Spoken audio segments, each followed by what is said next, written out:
Good morning Karnataka.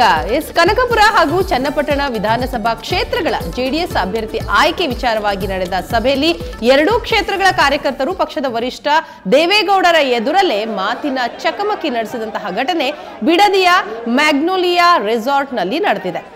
ಎರಡೂ ಕ್ಷೇತ್ರಗಳ ಅಭ್ಯರ್ಥಿ ಆಯ್ಕೆ ವಿಚಾರವಾಗಿ ನಿನ್ನೆ ಕಾರ್ಯಕರ್ತರು ಹಾಗೂ ಮುಖಂಡರ ಸಭೆ ಕರೆಯಲಾಗಿತ್ತು. ಮೊದಲು ಕನಕಪುರ ಕ್ಷೇತ್ರದ ಅಭ್ಯರ್ಥಿ ಆಯ್ಕೆ ವಿಚಾರವನ್ನ ತೆಗೆದುಕೊಂಡ ತಕ್ಷಣವೇ ಕಾರ್ಯಕರ್ತರು ಗದ್ದಲವನ್ನ ಉಂಟು ಮಾಡಿದ್ರು. ಅಲ್ಲದೆ ಸಂಭಾವನೀಯ ಅಭ್ಯರ್ಥಿ ಡಿಎಂ ವಿಶ್ವನಾಥ್ ಹಾಗೂ ಟಿಕೆಟ್ ಆಕಾಂಕ್ಷಿ ಕಬ್ಬಾಳಯ್ಯ ಬೆಂಬಲಿಗರು ವೇದಿಕೆಯನ್ನ ಏರಿ ಮಾತಿನ ಚಕಮಕಿ ನಡೆಸಿದ್ರು. ಈ ವೇಳೆ ದೇವೇಗೌಡರು ಕಾರ್ಯಕರ್ತರ ವಿರುದ್ಧ ನಿಮಗೆ ಮಾನ ಮರ್ಯಾದೆ ಇದೆಯಾ ಅಂತ ಗರಂ ಆಗಿ ಗದರಿದ್ರು.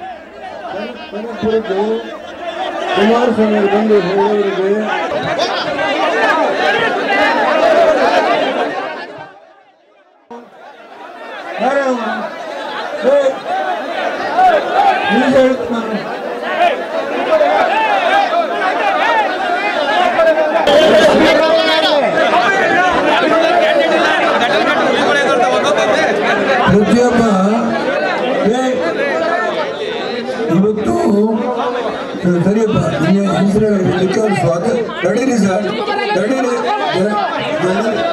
ಅವ್ರು ಹೇಳುವಾಗ ಯಾರು ಹೇಳುವಾಗ ಯಾರು ಅಡ್ಡಿ ಮಾಡಬಾರ್ದು.